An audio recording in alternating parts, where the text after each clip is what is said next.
Hey, Natalie. Hello, Natalie. Magic Mirror time. Michael is in the building. Hello, hello. Michael has arrived. Michael has Hey, arrived. Hey, hey, Gina. Michael. We can I be see you.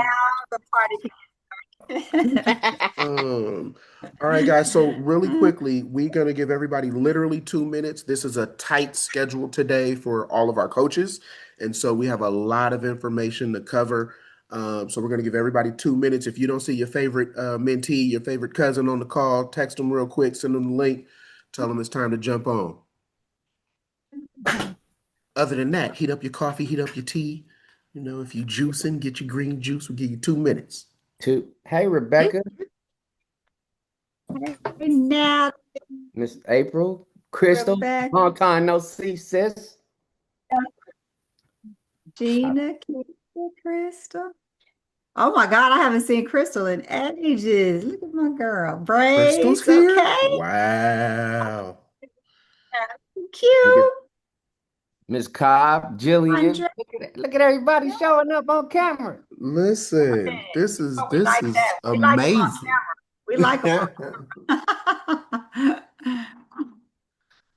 Hmm. Ah, all Oh right. man. Start in a Mm. second, guys. Hold on. I'm gonna go get my water real quick.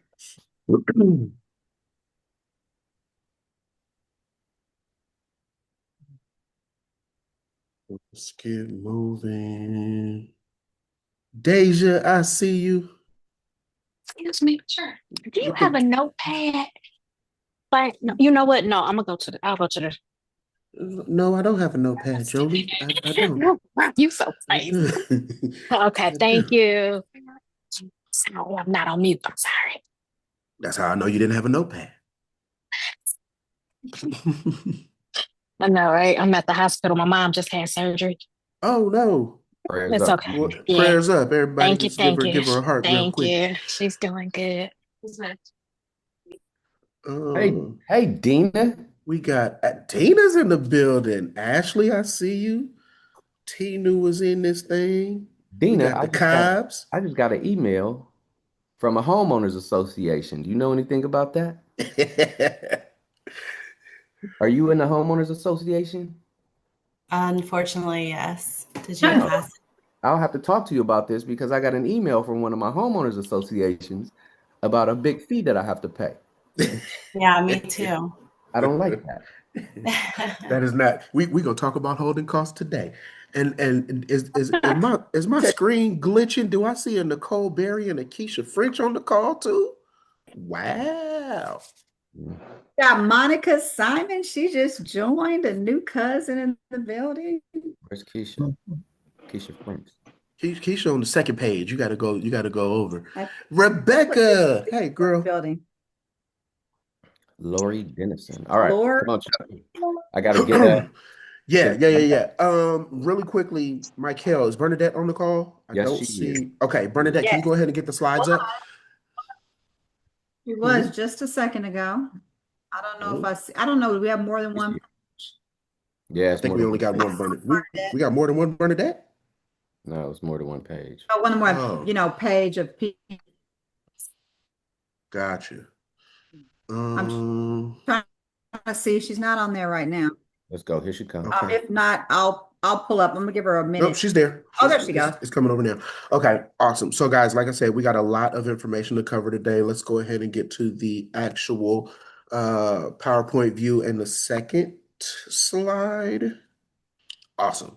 All right, so guys, we're here today. As you know, we run this monthly Zoom so that we can continue the education process for all of the mentees. We don't want you to just have your course and then be out on your own with your team that you've built or the team that we've helped you, kind of work with your first property on. We want to make sure that the education continues. So whether you're working with myself, whether you are working with Queen Michael or Eric as well, we want to make sure that we provide an opportunity to continue the Yes. learning process for everyone.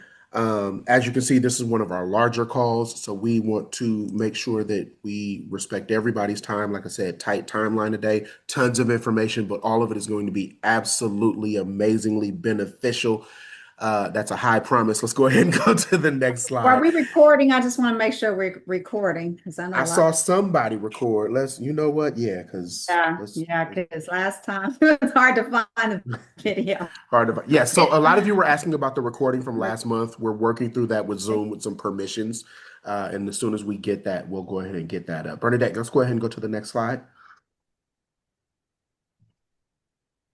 Awesome. So we did the intro. We talked about the purpose of the meeting. We're going to spend a lot of time talking about the difference between flips and holds and all of the things that are related to that process, whether that is fees, whether that is coming up with your strategy. We're going to do a really, really in-depth Q&A with our wonderful founder here, Eric. He's going to say more than 3 sentences this week. So we want to make sure that we hold your questions. There will be a Q&A. There will be also a couple of instances where we'll have time to do Q&A after the specific questions, but either hold them or type them in the chat. Okay. Hold your questions or type them in the chat. We will expound. There will be extra add-ins. We'll have time for a Q&A. And then at the end of this meeting, the second half of this meeting, I should say, we got some leadership announcements, some really, really, really exciting things that we are in the process of rolling out. And it's going to make your investor journey that much stronger. Before we jump in, Michael, Eric, anything you guys want to add? Not yet. I will be, but not now. Oh. Let's go. Next slide. Let's go ahead and go to the next slide, Bernadette. All right. So, Eric, we have literally over about 40 mentees in the room right now, and we've all trained our mentees, and we all have different styles. And we thought it would be great that you come on today and help just kind of put a ribbon on the present, right? Wrap a bow around it, because right now the market is changing quickly, right? We're seeing a lot of things go, left, go right. We see a lot of laws coming down the pipe, and some people are worried or wondering, should they flip? Should they hold? So I want to talk about what that strategy looks like. I know everybody wants to flip when they first get in and then get to the buy and hold, but talk to us about why having a set strategy is important and when and why someone should flip a property.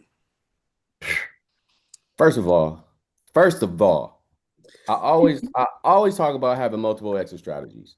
There's no particular time you should flip. And I'm not a big pusher on flipping, because like right now the market is shifting. But if you have multiple exit strategies like you should have, you can rent that place also, right? So I'm a big stickler on buy and holds, and you should flip if you have a bunch of profit and you need money, 100%. You should be looking at a flip. But if you're talking about building wealth and you want to stick around for the long game, buy and hold is the way to do it. Every property you get, I say, have multiple exit strategies. Go in and be able to, if you're going to rehab it and do it as a flip, now the market changes. When you went in, the ARV was 220. Now the market has shifted a little bit. Now that that ARV is 180 or 170. Be able to go ahead and put you a renter in there if you have to. So every property you should go in thinking, I can rent this out or I can flip it if I need to. Every property. Me, absolutely. Every property I buy, I have multiple exit strategies. I don't force nothing. I don't rush nothing. This year I said I was going to buy 25 properties, and I am at number, I don't know, maybe 7 or 8. So I am not going to hit my target, but I don't care, because I am in this for the long haul. And if the deal does not make sense, I am not going to do it. There's not one person that can force me to buy a property. I actually love that you pivoted to that last question, or that last statement, because I think one of the things that we all do is we hurry up and then we rush and then we get excited about the property and then we try to make the property work. And so I'm going to ask Michael, if you don't mind, really quickly, because of her experiences as well. What is it that you do to allow yourself to not get emotionally attached to a property? I think it was Eric originally who was like, this is a business. When I first started, I was doing Turo cars and properties, and I hadn't really bought a property, but I was really focused on my Turo cars, and I had people renting my cars and I had trackers in them, and they were going 90 95 on the freeway and I'm screaming, call the cops, I'm gonna do this. And Eric was like, okay, call the cops and just lose your business because this is a business. It's a rental car, right? I was like, yes. He said, if they crash it, do they have insurance? Yes. You get another car. And so I started going, okay, it's not my car. And then I had another property. I had a property where I was getting, people coming in and taking things out of it. And originally I was crying, but then he was like, we got insurance, we got everything in place. You get those things replaced and you keep it moving. It's a business. And I think that caused me to detach because I was like, you know what? I wanted to feel like, oh, this looks like my grandmother's house, so I want to buy this house. Now it's not about that. I realized that it could be a great house that I think is cool. But if the rather have a little house that I'm not emotionally attached to, that's clocking me, you know, money every month in residual and necessarily like than and then to have a house I love that I'm losing money on. That's how I started Absolutely. looking at it. Am I making money or not? And that's how I Absolutely. look at everything now. And that's part of switching. When we talked to all you guys about switching from investor or a consumer mindset to investor mindset.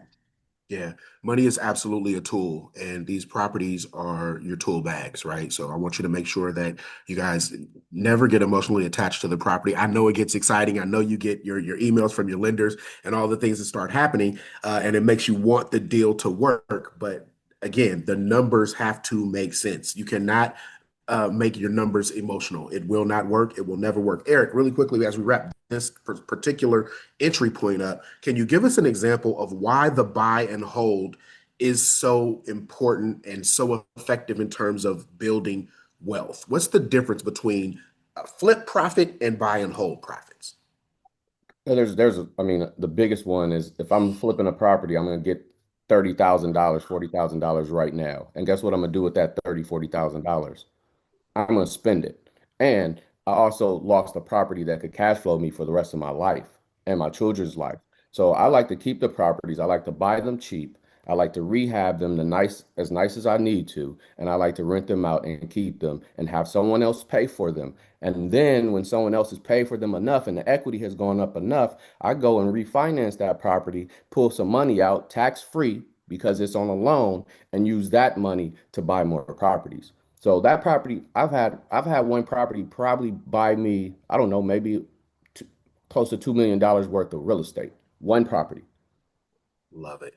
I love So it. That's an interview for another day, and yeah. we will definitely absolutely get that because I know we're going to get questions on how one property can leverage into 20 other properties and $1 million worth of a portfolio. Bernadette, let's go ahead and go to the next slide. Because I think what's really important right now, as we watch tariffs, I'm you guys know me, I'm a politics nerd, I'm a finance nerd, and so my thought process on things is that everything matters, right? And so we watch costs go up. We watch between tariffs and rehabs, we watch window prices, wood prices, counter prices go up. And so now we're starting to talk about the costs of rehab. And so, Eric, can you talk to us about the difference between a flip rehab and a rent ready rehab, and which one would you prefer mentees to go into their properties with the mindset or with the budget of? So how you're set up in the Win Blueprint, every contractor that you work with is already thinking of a flip rehab. No one is going in saying we're going in to do a rent ready, inexpensive $10,000, $12,000 rehab. No contractor should be thinking that. When I tell you multiple exit strategies, that means our contractors are going in to get your house made up to look like you can flip it when you're done with it. So when you go in with your contractors and say, hey, this is $60,000, but I can't spend $60,000. I need to spend 30. Now you're taking away the look. You're looking at ARVs that are 210, but you don't want to do the work that it takes to put your property to be a 210 or $210,000 property. You want to get your contractors to come down on the rehab costs, which I understand, but still want your $220,000 ARV. It doesn't work like that, right? Mm. So I go in every time and I've let my contractors do their thing because I've dealt with these contractors for a long time and I know their costs are, I mean, what I'm paying them is not more than I pay someone else. So go in, here's the blueprint, get it done. At the end of that rehab, I know I can flip this property. And if the market shifts like it's shifting right now and I'm seeing, I can rent it out and still make money. So when you go in, your contractors are already looking at you having a flip rehab done. When you tell them, I can't spend the $50,000, I need it to be $30,000, just know you're taking value away from getting that $220,000 ARV to now you're going to get that $160,000 ARV. So you're really shortcutting yourself. Now, if it's too expensive, then we need to shift all the way, all around, and maybe look at another property. That's why I always say, I look at ARVs probably about 6, 7 times a deal. I'm looking at values of a property 6 or 7 times a deal before I close it. I want to see everything multiple times. You guys should be doing the same thing. Yeah, I was Absolutely. telling people a lot. We run numbers more than once. Run your numbers in the beginning. Then when your agent gives you your CMA, run them again. Then when your contractor looks at it, run it again. Then when you talk to your Yeah, lenders, each lender is going to give you different numbers. Run them again based on each lender so you can decide which lender to go with. So yeah. you're going to probably run those numbers 9 times before you've even gotten through the closing. Don't get into a deal that doesn't make sense for you. And no one in this program is going to push you to do that. Yeah. The decision is always going to be on you. Absolutely. I think one of the things that I enjoy about this program, even when I went through it myself, and Michael, you can probably speak to this, is that we always talk about by week 10, you should be walking into your first deal. But we also tell you that we will tell you no several times, right? And just because we're telling you no and your realtor is telling you yes, you might want to listen to your coaches. Coach, I love that you just said that because I've had so many people, well, my agent told me, okay, but I'm your coach, right? So I think the important thing to remember is that we don't go by what it feels like. We don't go by what it looks like, what it thinks. It's always about the numbers and making sure that they make sense. If they don't make sense, you're going to lose money on this deal, no matter what. And obviously things can come up. Obviously they can get behind the walls and see something that's crazy, but we want to build the best probability of you guys making money. And in that case, we are going to say no many times before we say yes. I always tell people up front, listen, I'm going to tell you no before I'm going to tell you like, yes, you're going to be mad at me a few times. And that's okay. I'd rather you be mad at me than you lose money, you know? Absolutely. And Absolutely. if you don't tell me what things that are going on, I can't help you. So I Right. need to know, you need to make us aware. You need to keep us in the threads, keep us in the emails with you and your agent. You guys shouldn't be going off into the sunset and we don't hear you guys anymore because then we're thinking everything's great.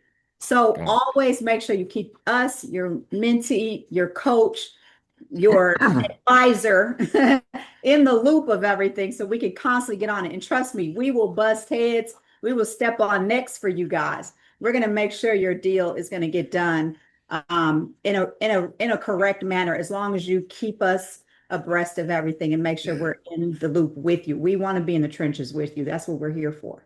Yeah, Eric will tell you guys all the time that once you start moving outside of what your mentees and your coaches tell you to do, you have graduated yourself out of the program. But I think one of the things that we should all remember, and the thing that helps me at least to detach emotionally from the properties, is that the infrastructure is there. You guys will always have the ability to buy the property, right? Between the multiple lenders that we have, between the structure that we have set up in terms of you guys having your business credit, you guys having the multiple lenders, and you guys having effective agents, and us knowing how to run numbers, you'll always have the ability to pull the trigger. Doesn't mean you have to pull it all the time, right? Snipers do not shoot the same way that drug dealers do.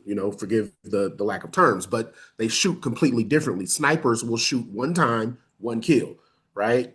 Other people, movies, they pull up, they spray the whole block. We don't need to do that. We need one shot, one kill. So if it takes us an hour and a half, 2 hours, 3 hours to analyze and get back to you and make sure that we can pull that one shot, one kill, that's what we'll do, right? The infrastructure is already there.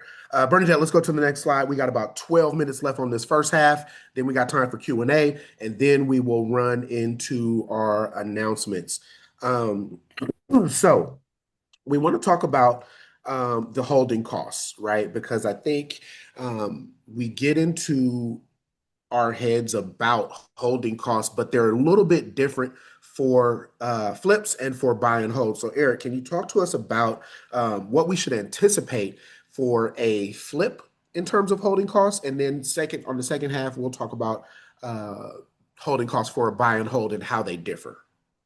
I mean, there's not big differences. You're gonna have your PITI, which is your payment, your interest, your taxes, and insurance. You're gonna have that no matter what. Then you're gonna have to have your utilities turned on, no matter what. You're doing a fix and flip or you're doing a buy and hold. You're gonna have maintenance. So if you have um, your lawn needs to be taken care of, snow needs to be plowed. Like these are things that you're gonna have to have done no matter what. You're doing a buy and hold or you're doing a flip. Um, you're gonna have to pay if you're doing a buy and hold, you're gonna get your property management set up. So you're gonna have to pay a property manager. So that's an additional fee.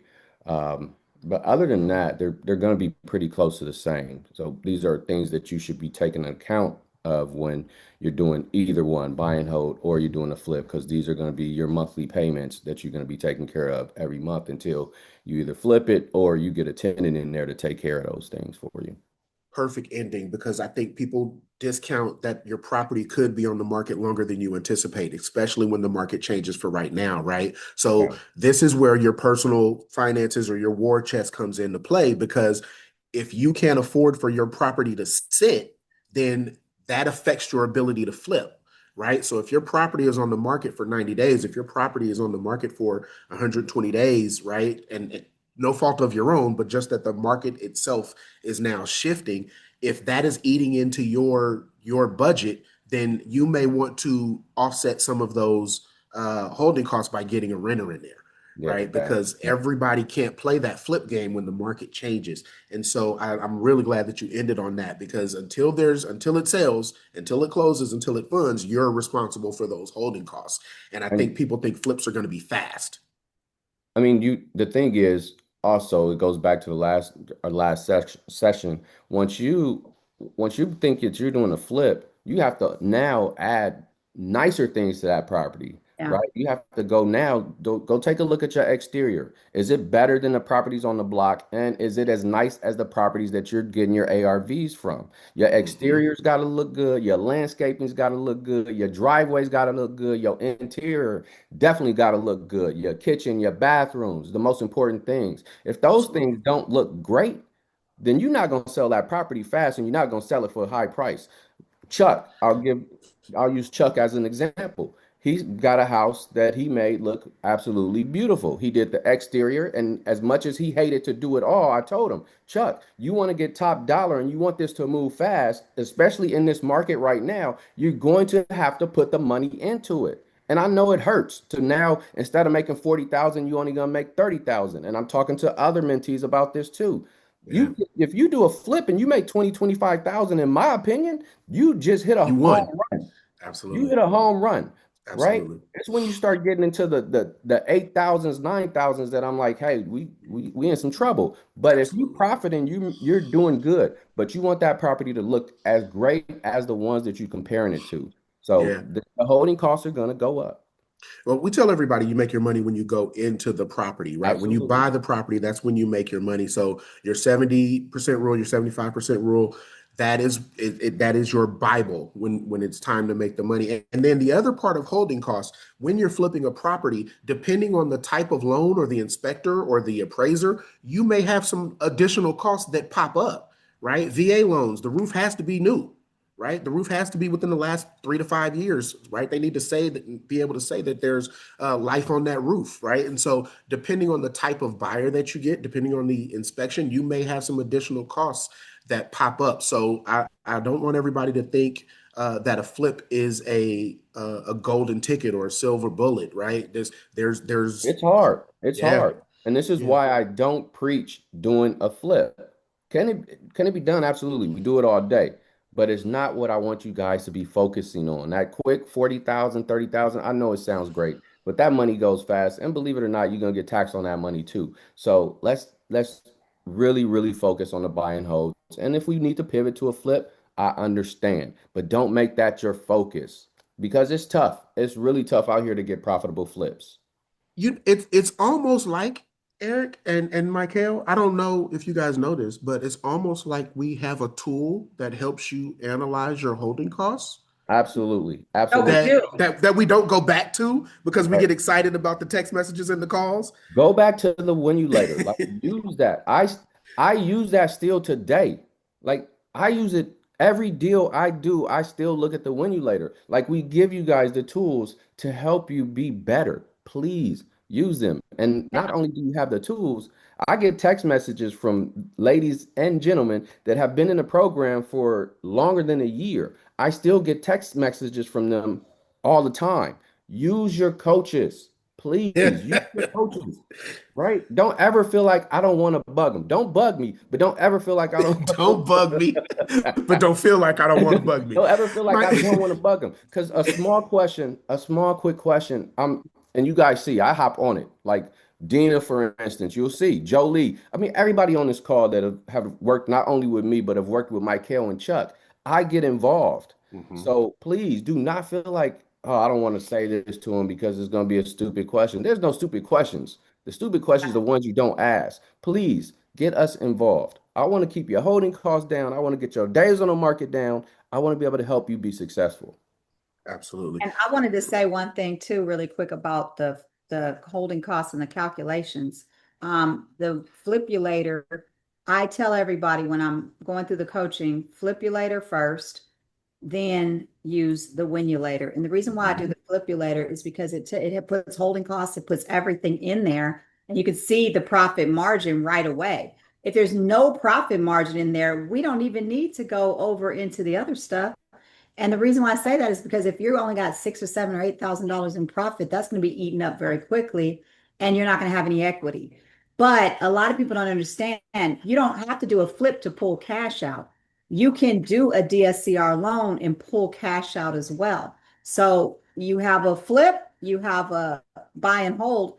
With the buy and hold, you can still put tenants in, do a DSCR, pull cash out. Now you have cash and tenants. So don't necessarily think it's one or the other in getting cash that you need. Yeah. Okay, so guys, we have one more section and then we're going to flip into the leadership announcements and the things that are going on. I am absolutely still pumped up. Part of that is from this really, really strong coffee in my Win Blueprint mug. But this is one of the largest calls that we've had. And the next section is, I think, the one that kind of brings it all together and hits home for a lot of us because it's where we get caught up and where we, kind of start getting analysis paralysis. So Bernadette, can you go go one more slide? And we want to start talking about the financing and the funding. And so Eric, I will start with you. Again, I think we all get caught up in fees, right? Once we do one or two deals, we feel like experts and we start to, nickel and dime, and we start to worry about, the $2,000 and $3,000 difference in fees. And I tell everybody, you're either going to pay up front, or you're going to pay on the back end, right? Strategically, can you talk about the difference between the hard money loan and the DSCR loans, just in terms of fees? And then we'll cover, what those loans do, and we'll talk about points and all that other stuff. Hard money loan is going to be a short-term loan for you to get your property, right? That's something that we're going to have probably for a year, right? You're going to have a higher interest rate, like a Neil, if you guys have worked with, because this is a short-term loan to get you done, plus a rehab. And your fees are usually a little bit higher on this loan. You're going to pay, depending on which lender you get, you're going to pay some upfront fees. You're always going to pay fees in the back too. And I can't tell you what those are because every lender is going to be different. You guys have to discuss that with your lender. But then you have your DSCR loan. DSCR loan is going to be the loan that you flip this hard money loan into. This loan is generally going to be less fees. It's going to be a long-term loan, and it's going to be less interest rate. Where a hard money loan, we can get up 12 to 15%, you guys have seen, and there's higher than that. Where your DSCR loan is going to be based. Can anyone tell me what DSCR means? Anyone? We get on definitions. Anyone tell me? Just come off. Everybody. Tell me what it means. I know you guys are. Type it in the chat. Ratio. Who is that? One more Don't time. make me look bad. Consolidation ratio. That's my guy, Mr. Let's go. Flip Let's Bo. go. Or was Let's that? go. Come on, Henry. Come on, what is it? Oh, where's my Debt mentees service at? consolidation All right, ratio. look at my gentleman stepping up Good tonight. job, gentlemen. Good Look job, at my gentlemen. gentleman. Come on, I see you, ladies. Joe. I Debt see service. you, Henry. Good job Natalie, on that. Rebecca, what's All up? All right, wait, guys. Stay on I track. said Stay it on at the same track. time. She said it Stay on- first. She said it first. Guys, let's see. We too So competitive. debt service Stay on coverage track. ratio. So this is the loan you go into as for your renters. We get renters in there, and the banks want to make sure that you're at least 1% of purchase price. Meaning, if you buy that house for $100,000, they want to make sure that you're renting it out for at least $1,000 a month. If you are below that, they will tell you no, they're not going to do the loan, right? So we want to get tenants in there, and obviously, the higher the rents, the better. So the DSCR is your long-term loan. It's going to be less fees. That's going to be your 7, 8, 9, 8.5% loan. That is when it's going to get attractive because you're going to take that 12 or 15% loan down to that 7 or 8% loan. And you also are able now to pull out that equity that you have that you've created from doing your rehab. And they're going to go based off 75%, generally 75% off your ARV. So that's going to be your difference between your hard money loan and your DSCR. All right, we got some questions already coming into the chat, and I want to make sure that we kind of highlight those so that we can come back to them. Natalie, I see that. That is an amazing question. We are absolutely going to cover that. Eric, how do the points and the interest rates affect those loans that you just spoke about? Well, I mean, I would never advise that you're paying points on a hard money loan. I don't know Right. if anybody's saying, hey, come pay points on a hard money loan because it's a short-term loan. Even if you're looking at the DSCR, if it doesn't, I mean, if you're already profiting without paying points, and points is 1% of the loan, that's what you'll have to pay an additional lent or additional fee to bring your interest rate down. I don't think you have to do it because one, these are very, very low loans. Like we don't have $400,000, $500,000 loans. These are 150 max I'm seeing. So you don't need to pay any points to bring the payments down. You're already going to be profiting. So let's just keep our fees down as much as possible. But fees, nothing you can do about getting away from those. And mostly you're going to pay with our lenders, maybe 1.5% of the loan plus your regular closing costs on the DSCR loan. Awesome. How do we, and this is kind of a layup because we just talked about it, but how do we correctly estimate our profits from flips and cash outs on the refis? You have a great tool that one of our great coaches put together for you. One is called the Flipulator, and one is called the Winulator. Please go back to both of those tools every time because they're going to help you immensely. I can't stress it enough. I use them now. If I'm using them, you guys should be using them. And I do this in my head. So you Right. guys should be using those tools because they work.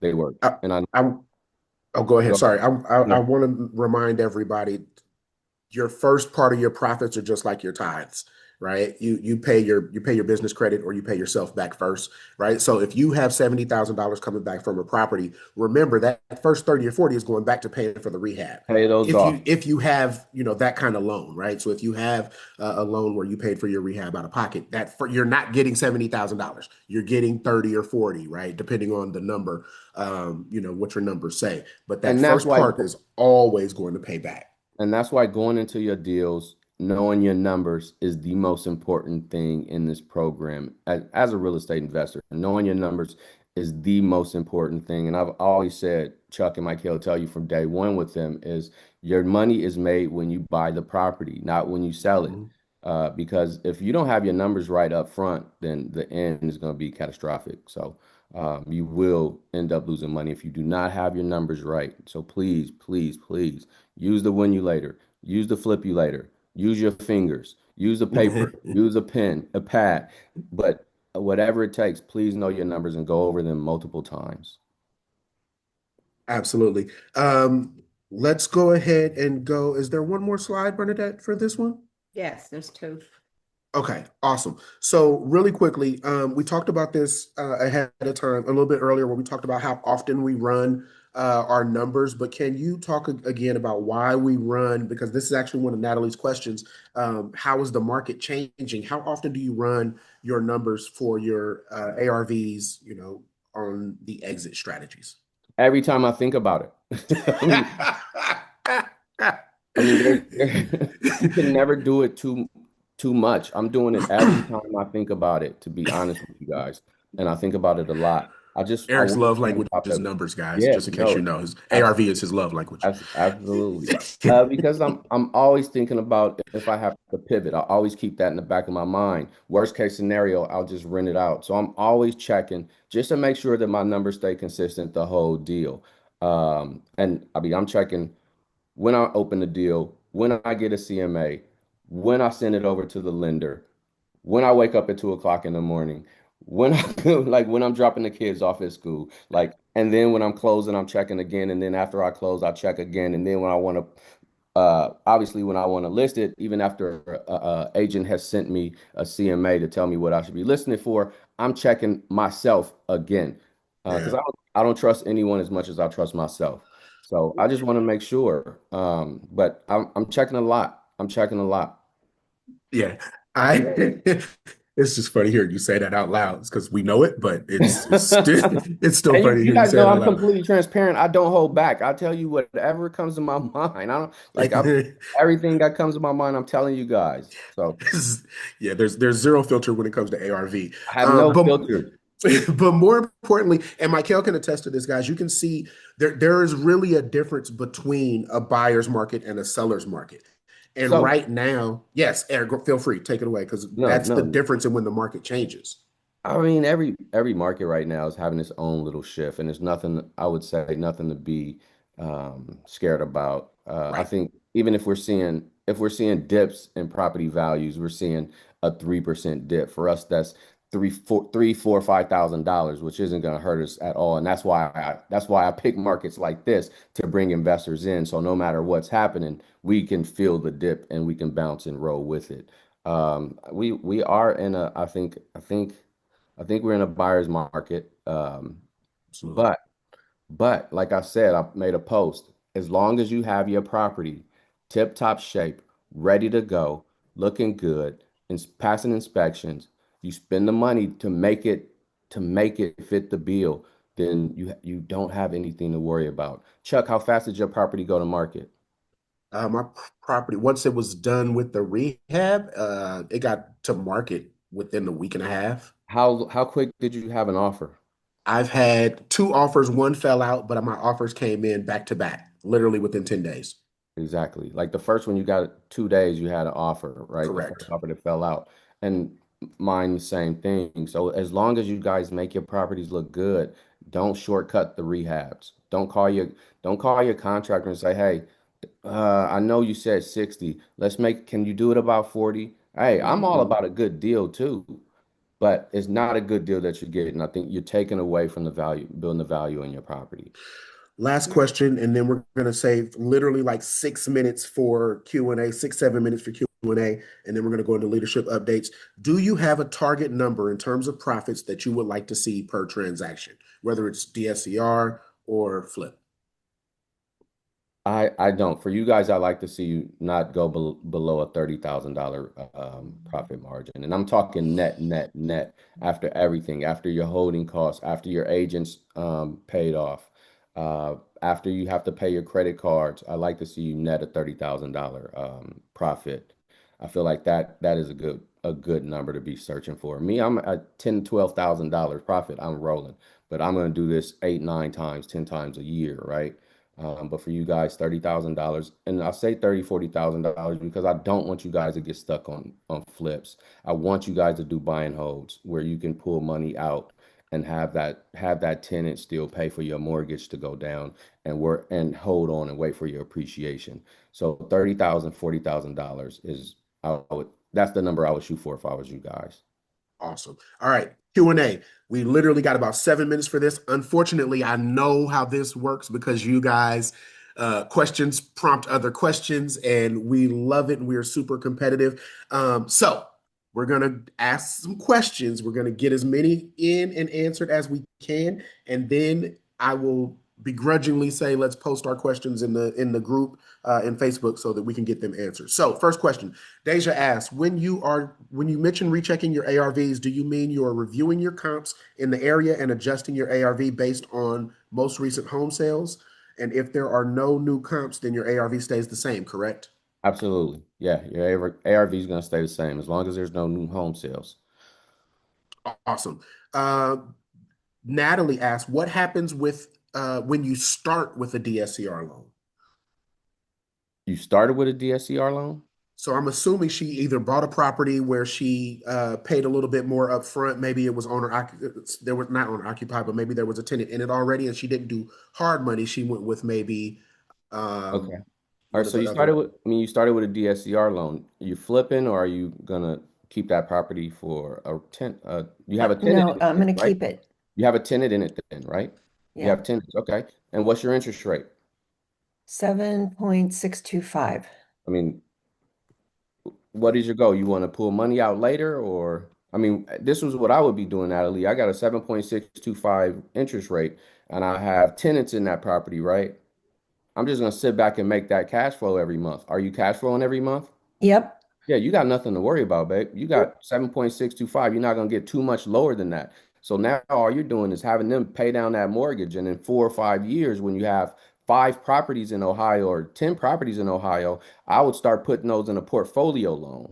So I'd have four Okay. properties in one loan, and you can just pull all that equity out at one time in from 4 different properties. That's what I would do. Henry, I see Thank Right your you. now, you just hand. wait it out. You just wait it out and get Yeah. your cash flow every month. Yeah, you're in a good place, Natalie. Henry, I see your hand. We'll do that one. We'll get you right next. Gina says, "Are you saying to have a house you plan to rent rehabbed tip top like you would flip?" I do. Like I have my houses nice, and if I'm 100% sure that I'm gonna flip, I'll tell them to go in and do a couple extra nice things, like the detailed walls that you guys see inside some of my properties. But my flips and my rentals look pretty close to the same. Now, the difference is I use a different contractor that I use to do my for sure flips. I spend extra money on those houses. You guys seen that big house that we were doing everything with the turquoise door. I went and got the more expensive luxury contractor because I knew I was going to flip and I knew I was going to spend a lot of money on that house. But generally speaking, the everyone else that you use contractors, as long as you don't say rent ready, you'll be able to flip that property or rent it out. Yeah. And real quick, I'll just add, Rent Ready has changed since we launched this program. And the reason that it's changed is because the city has instituted some things that we didn't have to deal with when we first got out there in terms of the lead assessments, in terms of some of the different reviews that they have instituted. So the Rent Ready is a verbiage that you want to use cautiously. Like to Eric's point, Michael's point, I would go in and let the contractors that we have vetted do their thing because they know what the blueprint rehab is. And then, make sure that those numbers work for that. Henry, let's go ahead and get your question in, sir. Good to see you. Good to see everyone. Tailgating on Eric's comment, that was my question. We found a property. We knew we were going to fix and flip it. That's our exit strategy. But if you say we bought the more luxury things and we rehabbed it that way, doesn't that kind of pigtail you into exiting as a fix and flipping? Because if you rent it to renters that are probably going to tear that stuff up. That's why I said if I have a property that I know I'm going to fix and flip when I go into it, then I'm going to go with that contractor. Then only I've been using that contractor because I don't want you guys to do it. That is going to cost me a little bit more. He's going to put the nicer finishes in there, and I'm also in the neighborhood where that property I can afford to put those nicer things because the properties around it are the same. Right now, you guys, if you're thinking you're new in it, I haven't seen a rehab that's too nice for a tenant. You got to be more picky about who you let into your place. So like the place I'm doing with the red door, I redid um the porch. I redid everything in that house. You guys have seen it. It's next to the house that I have with the blue door that we sold. I've redone everything and I'm gonna rent it. People deserve nice houses too that are renting, right? So I'm just gonna be more picky of who I'm putting in that house. And if I'm doing a duplex or a multi-unit, it's obviously going to be a little bit different than what the houses are going to look like. Absolutely. I think we got one more in there. Natalie asked, how is the market changing? I mean, every Or market, shifting, I should say, sorry. every market shifts, and they shift all the time. I've seen property values go down a little bit, Natalie. I see properties. There's a little more inventory, but not really. I've seen properties just sitting on days on market for a little bit longer. So people are a little bit more scared right now. But no matter what, Natalie, I'm seeing the nice houses go fast. I'm Mhm. seeing the houses Yeah. that are done nicely sell fast. And if they're not, we're renting them. Rents, people are still, no matter what, people need a place to stay. People are still going to be renting. So Yes. I Yes. don't think it's anything we need to be alarmed about in the market just yet. But that does take me in the next section. Do we have any more questions? I do not. I'm going through the pages right now to make sure nobody has their hand. Marcus, what's going on, sir?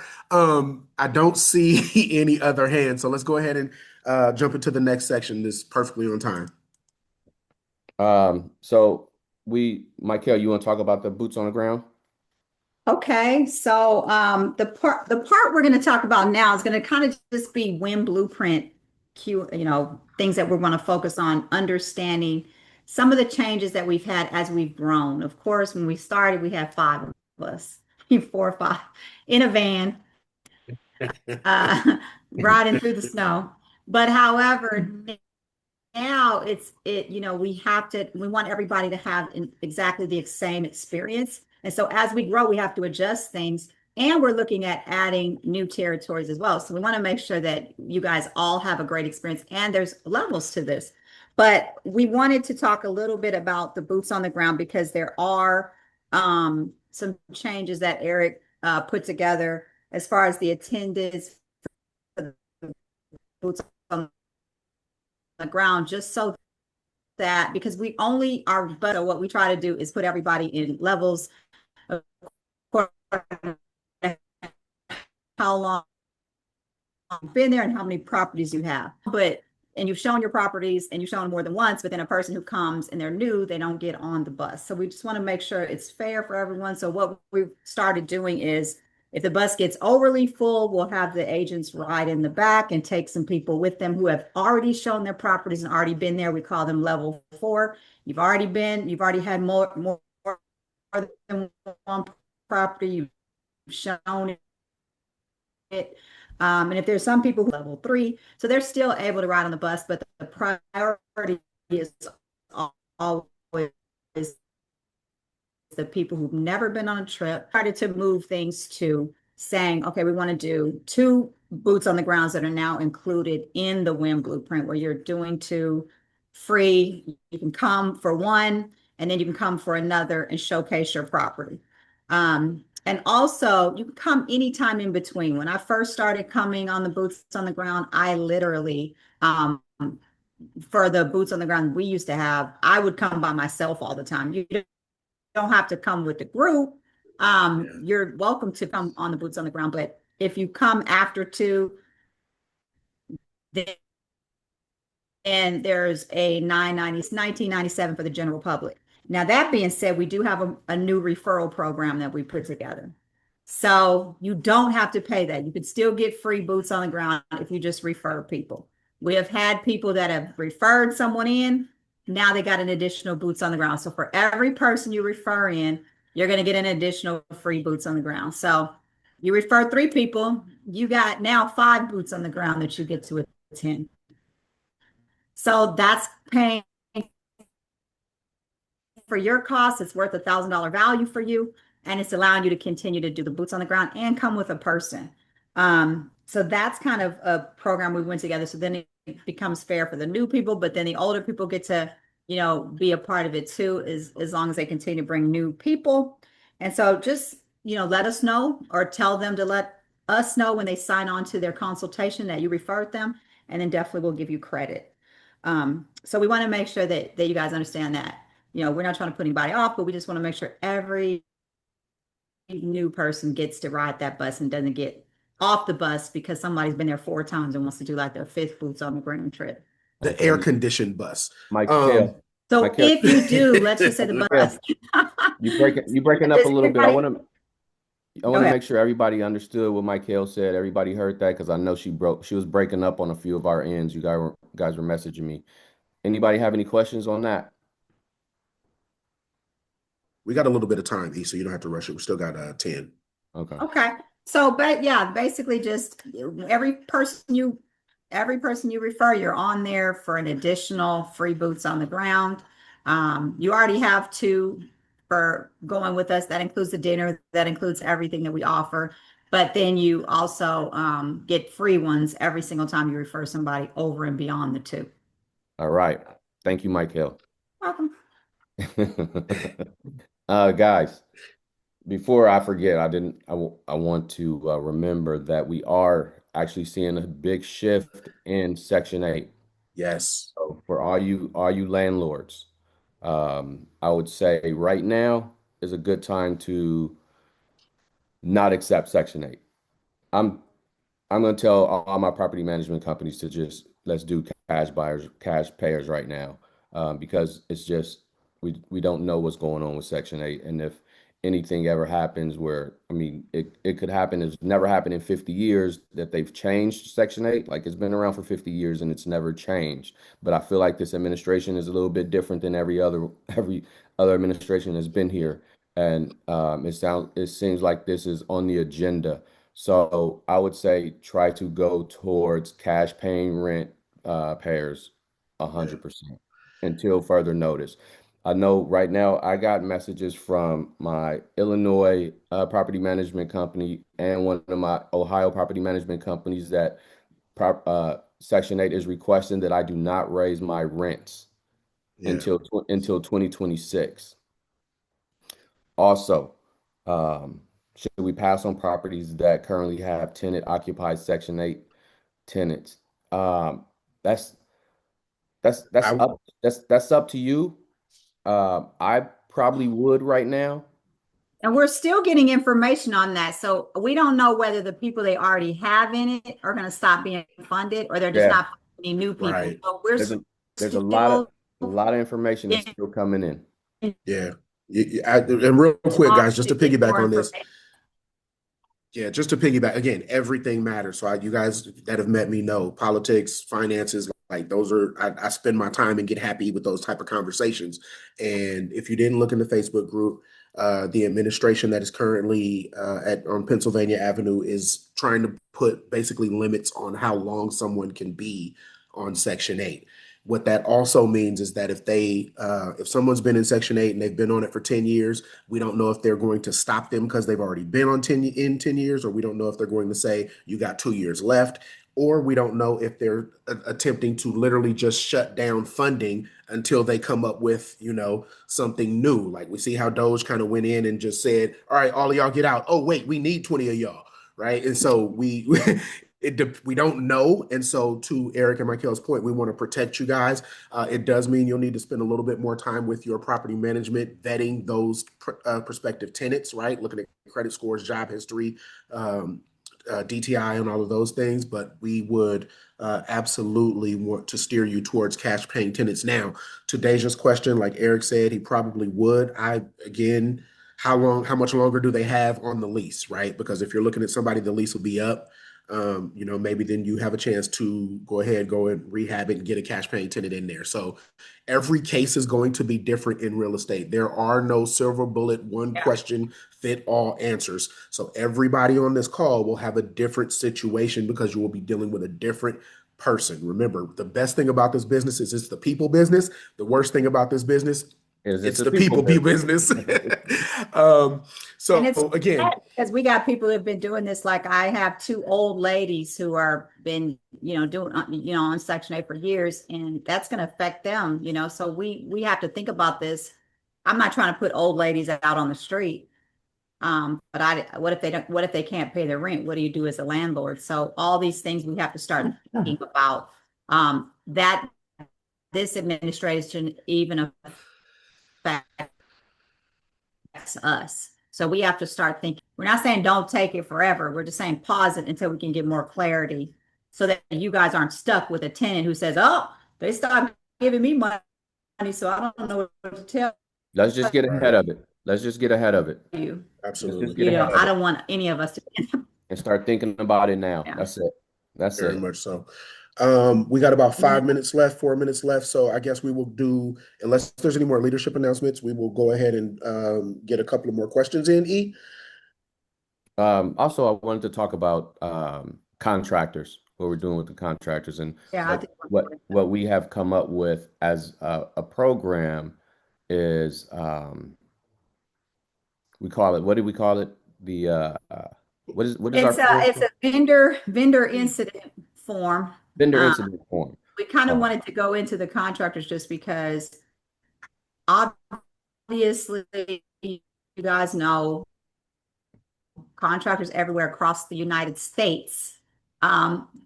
There could be an issue, there could not. They could be great, they could not. We're all vetting them. You're vetting them, we're vetting them, and then you're vetting them. But people are people, and business people do their business different.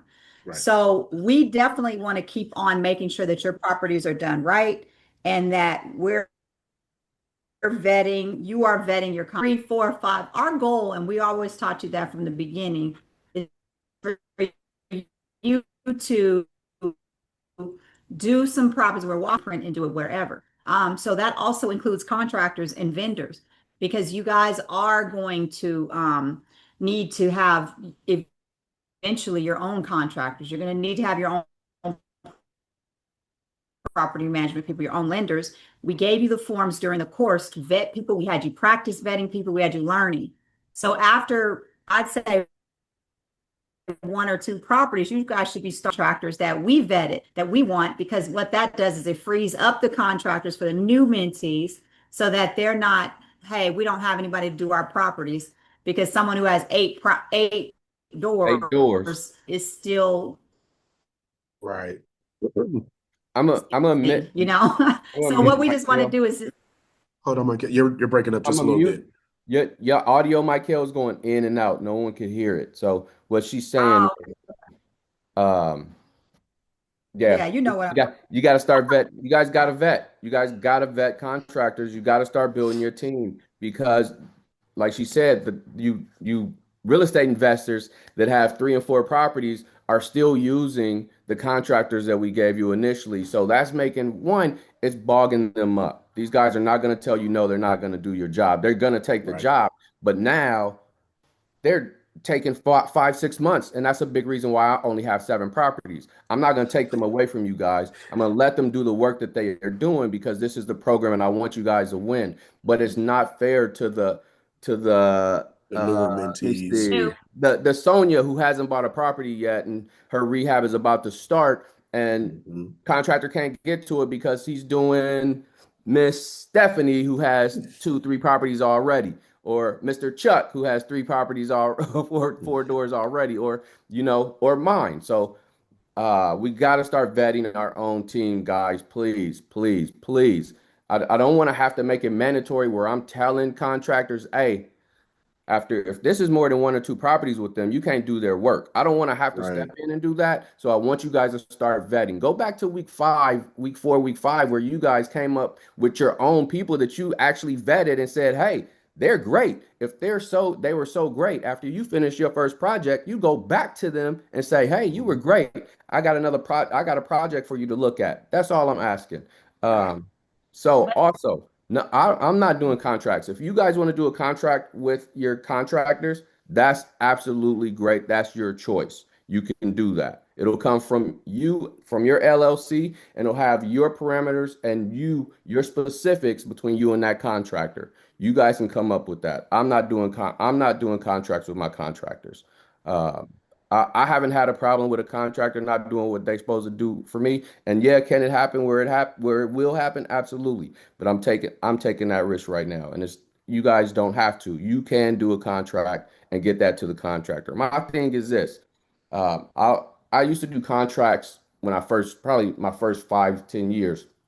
And I would have a clause on there to say, hey, I'm gonna give you a bonus also if you get it done. But if it's 3 months, I need it done in 3 months. And if you get it done in 2.5, I'm gonna also give you a bonus. So then what I found was even my better contractors started rushing the work because they wanted that bonus and they didn't want me to start taking away from their money because they didn't have it done. Because if I'm gonna give you a bonus, I'm gonna also take away if you don't have it done in the time that you said. So then when I would fly out to Illinois and look at the properties with my property management company, they say, look, this is not even done. You can't put a tenant in here because look at the job he did. So I found that they would start rushing just to make sure that they got a bonus and they didn't get any money taken away from them for the job. So you do a contract is completely up to you. I just want to say one thing on to add on to that. Please don't keep paying the guys if they haven't done the work. If you see you got a four payment plan process and they haven't sent you pictures, showed you video that particular job, the second part is done, don't pay them for the second part until you see it done. Don't pay for the third part until you see it's done. And Don't listen, pay if you have a again problem, if you until have a it's done. problem with telling the contractors that, guess who don't have a problem with telling them that? Me, Michael, I Chuck. don't. If I have to pick up the phone, and I've done it for 90% of you guys on this call, I'm picking up the phone and I'm getting on a phone call with them and finding out what's going on. But don't wait until it's too late. Keep us in the loop. Tell us often and early, please. If it's all the way at the end and you coming back saying, let me tell you about how this contractor did. I hate hearing negativity. And if it's nothing I can do about it at this point, other than reprimand him and say, hey, bruh, how did you mess up on this rehab like this? Well, I'm finished with the job. That's the problem. I want to hear about it early and often. And so does Michael, and so does Chuck. So please, guys, you have a problem with anybody, please keep us in the loop. keep us in the loop. And that goes People back. have seen us like Nancy. Nancy knows I'll pick up that phone. Nancy knows I'll get on the phone and be like, hey, what you doing? Get me in the group chat. Let's talk to him now. What's happening? Well, I think, sorry, real quick, what do I do, Nancy? Oh yeah, you get on it. Oh, sorry. Yeah. I wanted to just say also, there is a vendor incident form we are. Yeah, there you go. Yeah, a vendor incident form that we are putting together, and the form is going to be where you can put it. Now, we don't want to say a complaint, we'll say a concern. If there's something going on with the vendor, we want you to be able to come to us, fill it out. We will submit it to the vendor, have them answer it, and tell us what's going on. After three complaints, that person's going to be out of here. So we'll start giving you guys those to fill out if you have any issues, so we can get on top of it immediately. Yeah. Hi, this is Andrea. Does that include private lenders too? Absolutely. Yes, it's absolutely. Every vendor. Anybody. Absolutely. I don't care who it Every is. vendor. Can you run us That being said, wait. That being said, all incidents are not going to be created equally, right? If it's just personalities and y'all ain't getting along, that's too. If it's communication styles and we're not managing expectations, that's a different thing. If it is fundamentally hurting the business or the ability to move forward, that is a different conversation. And those are the type of things that we will be taking into place to consider removing vendors of different calibers. But it's not going to be because you feel the thing. It's not going to be because, you was in a bad mood that day. It's not going to be that.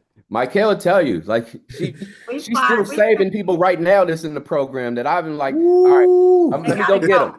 Yeah, I've literally gotten rid of agents. I've gotten several agents that they're no longer with us. We've gotten rid of lenders that are no longer with us. We don't have a problem doing that, but if we don't know about it, and we can't do nothing about it. You guys are my priority. You guys are my babies. These guys, every single one of them is replaceable. Yeah. Every single one of them is replaceable. This has to run, and it has to run like I say. We're a family, and if I don't feel like we getting the family treatment, then we have a problem. So please keep us in the loop. And like Chuck says, it's not a personality difference. Like we communicate different. I don't feel like what they're doing is right. I don't feel like what he said is right. I feel like he told me one thing and he's doing another. Right? Those are the things. Right? Those are the things. If it's a contractor and the time he's taking longer than he said he was going to take, baby, you can't find another contractor in this country that's not going to do that. Every contractor is going to go a little bit longer. Things come up. Those things happen. And they don't have now 85 people that they have to deal with that is Mhm. giving them property after property. So those things I'm not too concerned with. Am I concerned with them a little bit? But they're not things that I'm going to say, hey, let me get on the phone and make sure we put him out the program. But if he says, hey, here's a $40,000 rehab, and then it comes back at a $70,000 rehab, or he runs off, anything, then those are things that are concerning to me. But Yeah. we definitely want to keep it tight.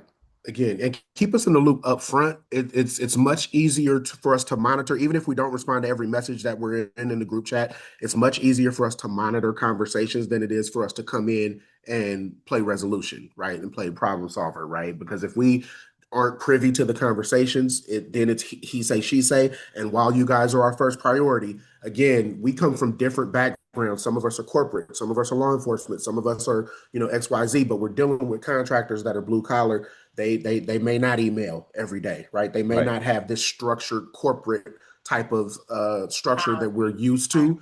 And so we have to take that into account as well. So I am very big, even though we give you these vendors, I am very big on making sure you have a conversation about managing expectations and communication styles. And Whether Henry, it's to your answer, realtor, telling your answer your agent question, about it is not telling us about it. absolutely. Henry, to answer Absolutely. your question, once like you guys are what, on second or third property? Henry? Anyway, you guys are second, third Yes. property. You can vet your own contractor, and that's who you choose to work with. I just want to make sure that you get through a project with the Win Blueprint. That is what I want to make sure happens. Then after that, you want to go get another agent outside the Win Blueprint. You want to get another property management company out the Win Blueprint.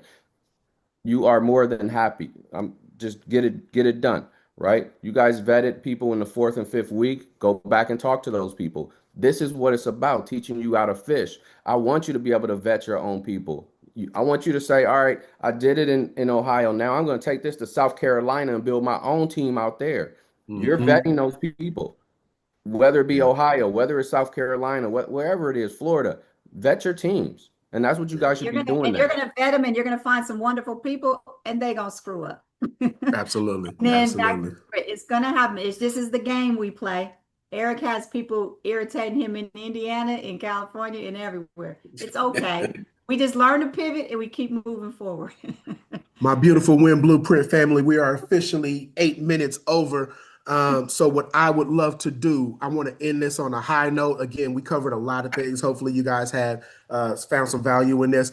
What I want to do, just in the chat real quick, I want to see who got the quickest Twitter thumbs, even though it ain't Twitter. I want you to type in your doors and your ARV. Just type it in the chat for me real quick, and then we're going to wrap it up and get out of here. If you know it, if you're new, you don't have to worry about it. Hero, that was easy. Hey, listen, she got the fastest fingers in the West right now. I just want you guys to start seeing what's in there, man. 150. Crystal. 2 doors. Okay, Nancy, Nicole. Listen. Feeling it. I can't wait till we see the overall value of the properties for the Win Blueprint. We usually do that like once or twice a year just to see where everybody's at. Where was it at, Chuck? Oh man, the last time we did it, we were a little over what, 5 million. That was back when Emmanuel and us were at the thing. 5.6, 5.6, and that was over a year ago. So we're well over. I would say about 10, 11 right now. Also, winners, we're also looking at another state. Yes, so we are expanding to another state potentially for the new year. For the new year. Anyone that has went through 2 properties with the Win Blueprints program, you will be eligible to come into that new state with the Win Blueprint. So get your coins together. Get your coins together because we're gonna be moving. Not 2 doors. Not 2 doors. No, 2 properties, ma'am. 2 properties. 2 properties. 7 properties. 2 properties. 2 properties. All right. Just keep that in the back of your mind. Hey, thank you everyone for showing up today, man. I love this community so much. We love you. Thank you, guys. Absolutely. Yes, we love you. Thank you so much. Thank you for coming and taking your Saturday, and we'll see you definitely soon. I got some See you guys either at the top or from the top. Yeah, at the top or from the At the top. top and from the top. Y'all have a great day, y'all. Bye bye. Bye, everyone. Bye-bye. Yeah. Chuck, Michael, you guys gonna stay? Yeah, I got you for a minute.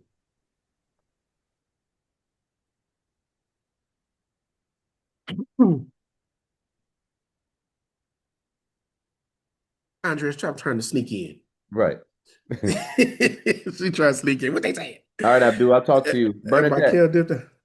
Oh, Yes, Eric. oh, nothing. So I will leave Michael. now. Michael left? Yeah, hold on. She calling me. Hold on. Yeah, just tell her to get back on. Hey, jump back on.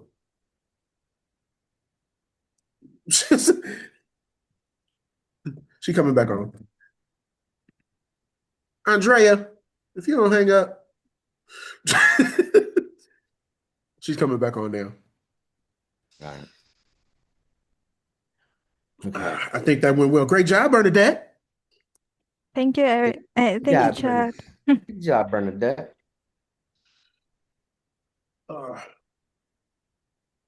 Where does girl go? Jump back on, jump back on. Oh, there she go. Okay. There she go. Hey, you just texted me about Andrea. Hold on. I just said, where this girl? What's she trying to stay on? Recording? No, it's gone. She's gone. We can start recording. Yeah, we're done. Let's start the recording.